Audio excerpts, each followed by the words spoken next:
Mainak sir একেবারে অ্যাঞ্জেলের মতো এলার পাশে দাঁড়িয়েছে। হ্যাঁ বন্ধুরা, আজকে কিন্তু আমরা সেটাই দেখতে চলেছি। আজকের পর্বে আমরা প্রত্যেকটা পদক্ষেপে প্রত্যেকটা জায়গাতে আমরা দেখতে পাবো একেবারে দেবতার মতো, অ্যাঞ্জেলের মতো, ভগবানের মতো কিন্তু একেবারে এলার পাশে দাঁড়িয়েছে, এলার পুরো পরিবারের পাশে দাঁড়িয়েছে মৈনাক স্যার। তো আজকের পর্বে আমরা এটাই দেখতে পাচ্ছি যে মৈনাক স্যার এসে প্রচণ্ড বকাবকি করতে লাগে গ্রামের মানুষদেরকে। আপনাদের কি কোনো কাণ্ডজ্ঞান নেই? একটা ফ্যামিলি দিনের পর দিন অবশ্যই মানে শেষের পথে চলে যাচ্ছে, আর আপনারা তাদেরকে নিয়ে যা নয় তাই করে বলছেন এলা চুরিটা করেনি, এলা কখনোই চুরিটা করেনি। তখন গ্রামের লোকজন বলতে লাগে তাহলে চুরিটা কে করেছে? তখন মৈনাক স্যার বলতে লাগে চুরিটা করেছে আমার বোন, আমি অত্যন্ত ক্ষমা প্রার্থী যে এলা কিন্তু চুরিটা করেনি। এদিকে তখন এরা সামনের দিকে এগিয়ে যায়, বলতে লাগে তোমাদের কি মনে হয় এলা বসু সারাটা জীবন ছোট থেকে আজ পর্যন্ত বড় হয়েছে এই গ্রামের মধ্যে, এলা বসুকে কখনো চুরি করতে পারে? কোনোদিন কি চুরি করতে পারে? তখন সেখানে মৈনাক স্যার বলতে লাগে আপনাদের আমি সাফ জানিয়ে দিচ্ছি, আপনারা এখান থেকে চলে যান, এলা কখনো চুরি করেনি, কিছুই করেনি। এই বলে কিন্তু মৈনাক স্যার সামনের দিকে এগিয়ে যায় এবং এলার মায়ের কাছে গিয়ে বলতে লাগে যে মা আপনি আমাকে ক্ষমা করবেন, আপনি ক্ষমা করবেন। তখন সেখানে এলা বলতে লাগে স্যার আপনি ক্ষমা চাইছেন কেন? তখন সেখানে মৈনাক স্যার বলতে লাগে আসলে ক্ষমাটাও তো আমারই চাওয়ার কথা, কারণ আমার বোনকে আমি উপযুক্ত মর্যাদা দিয়ে বড় করতে পারিনি, সৎ করতে পারিনি। কিন্তু এলা অত্যন্ত সৎ এবং স্বচ্ছ একজন মানুষ, ওর মতো মানুষ কিন্তু মানে খুঁজে পাওয়া দুষ্কর, সেক্ষেত্রে ও কিন্তু চুরিটা করেনি। এদিকে তখন আমরা দেখতে পাচ্ছি মৈনাক স্যার যেমন এমনভাবে বসু পরিবারের পাশে দাঁড়িয়েছে, সেক্ষেত্রে এই বিষয়টা দেখে কিন্তু প্রত্যক্ষ এবং পরোক্ষভাবে ঐশী কিন্তু একবারে মনের গভীরে হারিয়ে যায়, বলতে লাগে মৈনাক স্যার, মৈনাক বাবু তুমি তো শুধু আমার জন্যই করছো। এদিকে দেখুন এলার মা সামনের দিকে এগিয়ে আসার বলতে লাগে যে মৈনাক বাবু আপনার জন্য আমরা চিরকৃতজ্ঞ থাকবো, সারাটা জীবন আপনার কাছে চিরকৃতজ্ঞ থাকবো। তখন সেখানে আমরা দেখতে পাচ্ছি মৈনাক স্যার সেই এলার মামাকে সামনের দিকে নিয়ে বসিয়ে দেয় আর বলতে লাগে আপনি ঠিক আছেন তো, আপনার কোনো জায়গায় লাগেনি তো? তখন সেখানে আমরা দেখতে পাচ্ছি ও মৈনাক স্যার বলতে লাগে যে আপনি কেন এমনটা করছেন, আমার তো এটা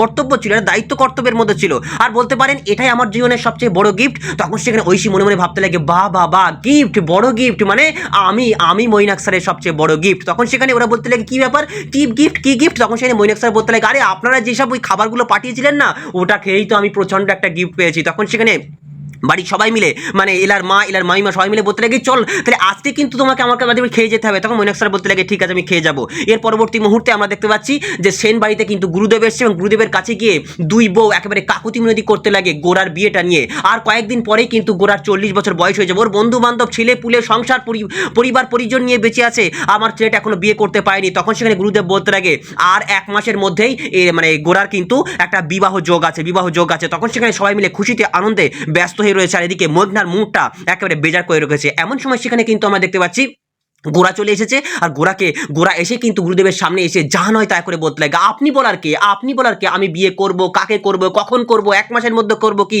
কোনোদিন করব না, সেটা আপনি বলার কে, আপনার বলার কোনো এখানে পারমিশন নেই। এই বলে গুরুদেবের সঙ্গে বিভিন্ন রকমের নাফরমানি করতে শুরু করে দেয়। তখন সেখানে সুতপা বলতে লাগে এই গোরা তুই কি করছিস বলতো? এদিকে তখন দেখতে পাচ্ছি গুরুদেবকে টেনে সরিয়ে নিয়ে গেছে রেমু এবং রেমু এবং তার সুতপা, তারা দুজন কিন্তু ক্ষমা চাইতে লাগে যে ওর হয়ে আপনার কাছে ক্ষমা চাইছে, ও কিন্তু আর ওর মধ্যে নেই। তখন সেখানে গুরুদেব বলতে লাগে ওর জীবনে তো মানে ভালোবাসার মানুষ এসে গেছে, ওর জীবনটা বদলানোর জন্য একটা মানুষ ওর কাছে এসে গেছে। আর অন্যদিকে আমরা দেখতে পাচ্ছি যে সেখানে মানে দেবজিৎ সেন বলতে লাগে যে কেন গোরা তুমি এমনটা করছো কেন? তখন সেখানে গোরা তার সামনে গিয়ে মদের বোতল নিয়ে যা ব্যবহার করতে লাগে, যা বিহেভিয়ার করতে লাগে, সেটা কিন্তু সেন মানে দেবজিৎ সেনের পক্ষে মেনে নেওয়া অসম্ভব। এদিকে দেখতে পাচ্ছি মৈনাক স্যারকে খুব খুশিতে হাসিতে তাকে খাওয়ান দাওয়ান করা হচ্ছে এবং মৈনাক স্যার বারবার বলছে এত কেন, আমি একলা মানুষ। তখন সেখানে এলার মাইমা বলতে লাগে আরে চেহারাটা তো শুকনো করে রেখে দিয়েছো না খেয়ে, আরে খান খেয়ে নেন। তখন সেখানে মৈনাক স্যার বলতে লাগে ঠিক আছে আপনাদের এই রান্না বান্নাগুলো খুব সুন্দর হচ্ছে, আপনারা আমার জন্য আরো 2টো পদ রান্না করে রাখবেন, আমি কিন্তু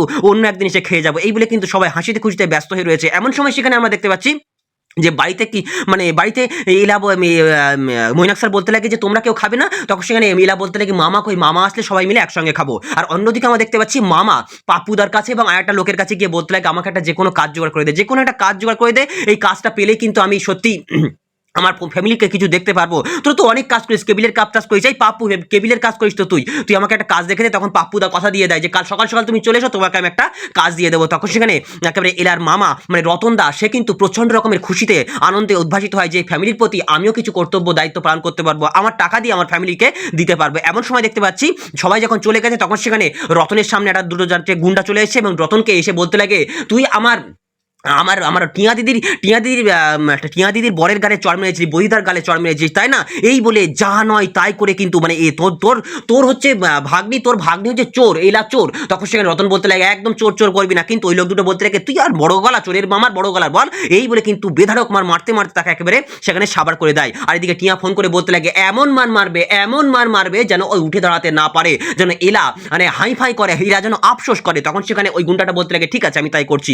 এদিকে দেখতে পাচ্ছি এলার মামিমা যেই না ঠাকুরের কাছে প্রদীপ জ্বালাতে গেছে, এমন সময় প্রদীপটা নিভে গেছে। তখন সেখানে তার মনের মধ্যে একটা কু ডেকে যায় যে সত্যি কি আমার জীবনে কোনো অমঙ্গল নেমে আসতে চলেছে। এদিকে আমরা দেখতে পাচ্ছি মৈনাক স্যার খেয়ে দিয়ে একেবারে বসে আছে, বলছে লাগে আমি প্রচন্ড খেয়েছি, তবুও নীরা তাকে কিছু আবার একটু জলজিরা টাইপের দেয়। আর এদিকে তখন দেখতে পাচ্ছি যে ওখানে ঐশী মৈনাক স্যারের সামনে চলে যায়, গিয়ে বলতে লাগে পাশে বসে আর বলতে লাগে আপনাদের ভীষণ ভীষণ বড় গাড়ি আছে, আপনার একটা বড় গাড়ি আছে, আপনাদের বাড়িতে কে আছে, আপনাদের বাড়িতে সবসময় ওই মন্দা মিঠাই খাওয়া হয় তাই না? এই বলে নানান রকম কথাবার্তা আলোচনা করতে শুরু করে দেয়। তখন সেখানে নীরা তাকে টেনে নিয়ে সামনের দিকে গিয়ে বলতে লাগে এই তুই জানিস কি না, তুই কেন জানতে চাইছিস বলতো ওনার বাড়িতে কে আছে না আছে? তখন মৈনাক স্যার বলতে লাগে আরে ঠিক আছে বাবা ঠিক আছে, আরে আমার বাড়িতে আছে আমার বোন,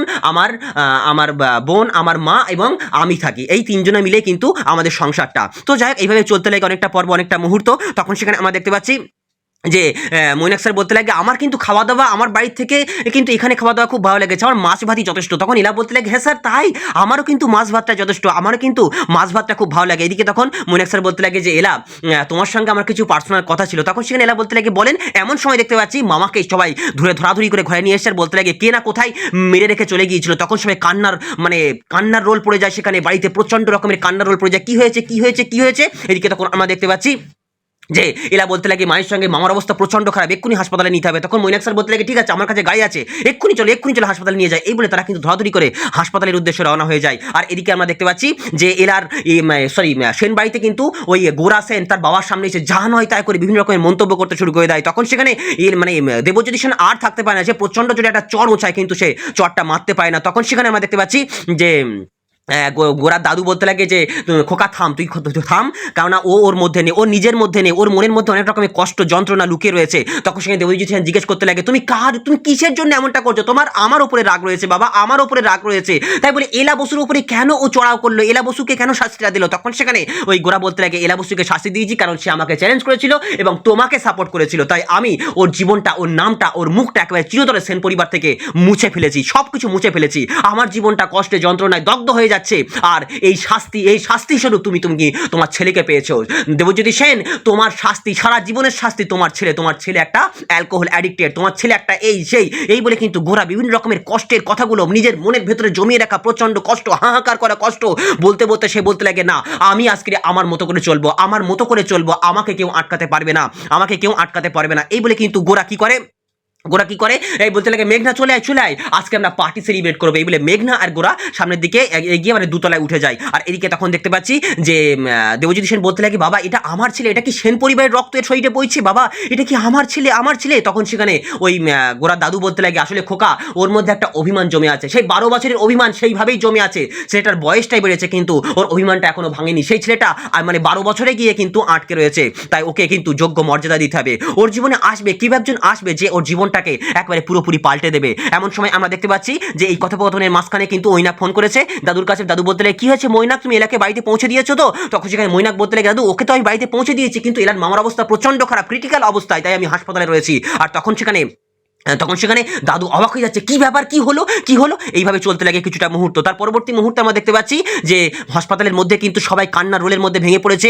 এলার মামিমা তো প্রচন্ড কান্না করছে, কিন্তু এলা বোঝানোর চেষ্টা করছে, হরিমতি বোঝানোর চেষ্টা করছে। তখন সেখানে মানে এলার মামিমা বিভিন্ন রকমের মন্তব্য করতে লাগে তোর এবং তোর মেয়ের জন্য আজকে আমাদের ফ্যামিলিটাকে, আমার স্বামীটাকে আমি হারাতে পেরেছি।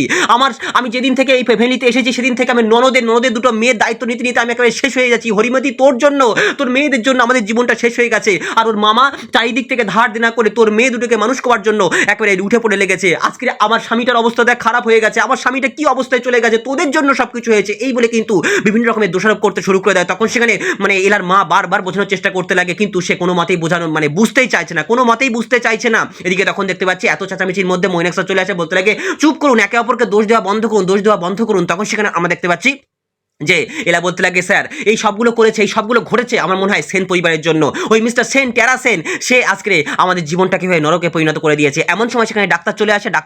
ডাক্তার আসার পরবর্তী মুহূর্তে এলা জিজ্ঞেস করতে লাগে, ডাক্তারবাবু আমার মা মানে মানে রতন বসুর কেমন অবস্থা? তখন সেখানে ডাক্তার বলতে লাগে ওনার অবস্থা তো প্রচন্ড ক্রিটিক্যাল, ওনাকে এখন ভেন্টিলেশনে রাখা হয়েছে। আপনাদের কি কোনো মানে মেডিকেল এজেন্সির কোনো সার্টিফিকেট আছে বা মেডিকেল ইস্যু আছে? তাহলে কিন্তু ওনার টাকাটা অনেকটা কমে যেত। আর যদি মেডিকেল ইস্যু মানে সার্টিফিকেট না থাকে তাহলে কিন্তু ওনার পার ডে 2 লাখ টাকা করে খরচ হবে। আর এর পরবর্তী মুহূর্তেই উনি যখন সুস্থ হয়ে উঠবেন তখন কিন্তু ওনাকে একটা নর্মাল একটা হার্ট সার্জারি করতে হবে, সেখানে কিন্তু কয়েকটা লাখ টাকার মতো খরচ হবে। তখন সেখানে আমাদের প্রায় সবাই হতবাক হয়ে গেছে, সবাই হতবাক হয়ে গেছে। এদিকে এলার মামি এলার কাছে চলে আসে আর বলতে লাগে যে এলা তুই পারবি তো এবার বাঁচাতে? তোর তো চাকরিটাও নেই, তুই কি করে বাঁচাবি বল? তুই কি করে বাঁচাবি আমার স্বামীকে? তুই কি করে বাঁচাবি? এই বলে হরিমতি প্রচন্ড কান্নার জগতে হারিয়ে যায়। আর এলা একবারে চেয়ারে বসে পড়ে আর মনের খাতায় মনের পাতায় উদ্ভাসিত হতে থাকে সে গোরা সেন তার সঙ্গে কত বড় চালাকি করেছে, কত বড় বেঈমান বিশ্বাসঘাতকতা করেছে। সেই সব কথাগুলো মনের খাতায় মনের পাতায় কিন্তু ভরাইতে শুরু করে দেয়। তখন সেখানে মৈনাক স্যার তার পাশে বসে এবং এলার হাতের উপরে হাতটা রেখে বলতে লাগে, এলা তুমি চিন্তা করছো কেন? তুমি চিন্তা করো না, তোমার মামার সমস্ত দায়িত্ব আমার, আমি আছি তো। আর এই আমি আছি তো, এই আশ্বাসটা দেওয়াটাই কিন্তু এলার মনের মধ্যে কিন্তু একটা ভগবান রূপে কিন্তু বাস করতে শুরু করে দেয় মৈনাক স্যার। তখন বলতে লাগে মৈনাক স্যার আপনি করবেন? তখন সে মৈনাক বলতে লাগে হ্যাঁ অবশ্যই, তোমার মামার সমস্ত দায়িত্ব আমি মৈনাক আমার কাজে তুলে নিলাম। এর পরবর্তী মুহূর্তে আমরা দেখতে পাচ্ছি যে এলা সেন বাড়িতে চলে গেছে এবং এলার বাবা মানে সরি গোরার বাবা তাকে বলতে লাগে যে এলা তোমার মামার সমস্ত দায়িত্ব, তোমার মামার সমস্ত দায়িত্ব, আমাদের কোনো চিন্তা নেই, কিন্তু কোনো চিন্তা নেই, তুমি একেবারে মানে নীরব থাকো, আমরা সমস্ত কিছু ব্যবস্থা করে দেবো। এদিকে গোরার দাদু বলতে লাগে যে ইলা তোমার মামার কোনো দায়িত্ব তোমাকে নিতে হবে না, তোমার মামাকে সুস্থ করে বাড়িতে পৌঁছে দেওয়ার দায়িত্ব আমাদের, তোমাদের কোনো আর সমস্যা থাকবে না। কিন্তু আমাদের একটা রিকোয়েস্ট আছে, একটা শর্ত আছে, আমার গোরা দাদু ভাইয়ের কিন্তু 1 মাসের মধ্যে একটা বিয়ে পাকা করতে হবে। আর এমন কথা শুনতে কিন্তু এলা একেবারে অবাক হয়ে যাচ্ছে। এলা বলতে লাগে ই বাবা, গোরা সেন ওই টেরা সেনের বিয়ে? না না না, এটা আমাদের সম্ভব হবে না। এর পরবর্তী মুহূর্তে আমরা দেখতে পাচ্ছি যে গোরা প্রচন্ড মানে গতিবেগ নিয়ে এসছে, আমার কফি কোথায়, আমার কফি কোথায়? এমন সময় সেখানে এলা গিয়ে তার কফিটা সামনে নিয়ে দাঁড় করিয়ে দেয় আর এলাকে দেখে কিন্তু বলতে লাগে আপনি? আর তখনই কিন্তু সবাই অবাক হয়ে যায়। আর এভাবেই শেষ হয়ে যায় আজকের পর্ব। বন্ধুরা এর পরবর্তী পর্বে কি এমন ঘটতে চলেছে, কি এমন ঘটতে পারে বলে তোমাদের মনে হয় অবশ্যই কমেন্টে জানিও।